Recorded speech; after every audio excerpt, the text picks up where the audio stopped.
They've just named it Operation Southern Spear. I think we're just going to kill people that are bringing drugs into our country.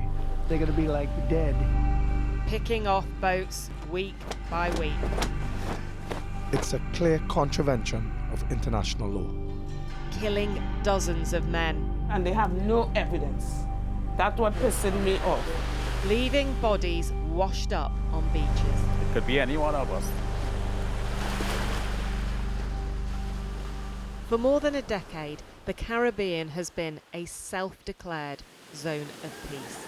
But recently, its waters have felt more like a zone of war. With Donald Trump's US military firing missile after missile at boats travelling from Venezuela, they say to pummel narco-terrorists. But this so-called war on drugs is also pummeling the livelihoods of fishermen in Venezuela's tiny neighbour, Trinidad and Tobago. So you're scared this boat could get struck? Yeah. Little Das normally drives his boat almost 30 miles from shore to secure the best catch. But now, he doesn't dare go beyond 10. How much money are you losing? Plenty. Per day. Plenty. What out of what you were making? Is it half? Is it? That's not half you're making right now. He says that if the US suspect drug smuggling, they should board the boats and arrest people, and is convinced that innocent people have been killed. Little Das had watched one of the dead men grow up in this village, Chad Joseph, who was just 26. Only frantic unanswered calls and texts and then his name on social media alerted the family. It's a big loss because he blew up this boat. You can't even get a body to bury. So no body and no closure. His auntie revealed the family is planning to take legal action against the Trump administration. Are you considering that? Yes, I done. Money, whatever, that still not bring him back alive. No, but that's to teach him a lesson. What all they're doing is wrong, and it needs to stop because it's not stopping. If Chad was involved in drug trafficking, where were his assets, they asked. And anyway, what about due process? The decision that bypassed any of that came months earlier on day one of the Trump presidency. An executive order designating drug cartels as foreign terrorist organisations was how they justified the strikes that began on September the 2nd.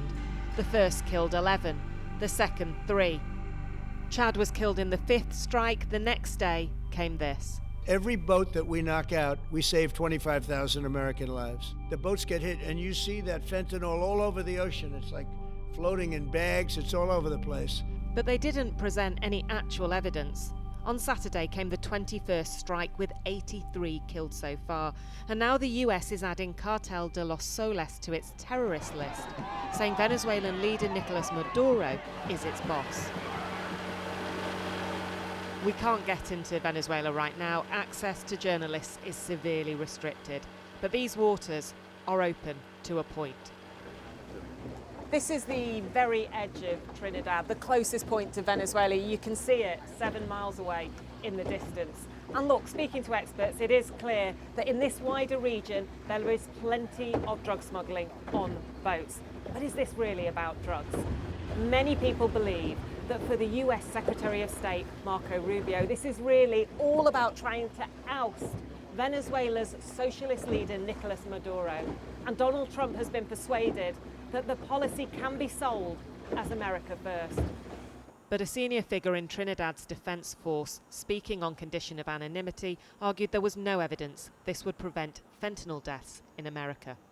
What type of drugs are on the boats? The drugs would mostly include a green plant-like substance. Marijuana? Yeah, marijuana. There are lesser instances where a white powdery substance is found. Cocaine? Cocaine. This isn't really a route for fentanyl. Not particularly. He warned the strikes clearly breached international law. Do you believe that the boats that have been struck had drug dealers on them? I would like to believe that if a decision was taken to strike vessels, that decision was based on sound, reliable intelligence for someone to then decide, okay, we are 100% certain. Do you believe they were 100% certain? I don't think so. He said the action, scaring off fishermen, is also likely to deter drug gangs for now, but said criminals will find new ways. And besides, Venezuela isn't even a major producer of illegal drugs, it is a transit. So what does Trump really want with Maduro as the world's largest aircraft carrier joins a massive US military buildup in the region?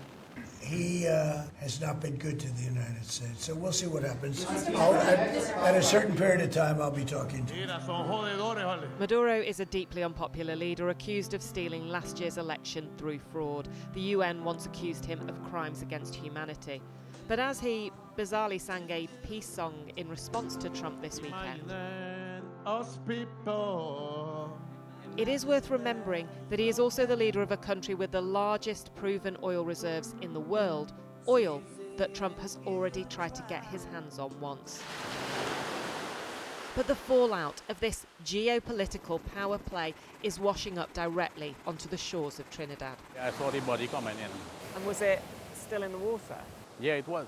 A burnt body with missing limbs, believed to be Venezuelan, captured in a grim photograph. It's horrific, isn't it? This is someone's life. It could be any one of us. One fisherman of 40 years here told me, you could strike 1 million boats and kill 1 million people. The drugs would still come. Which is why he and so many others are convinced that Donald Trump has a different endgame.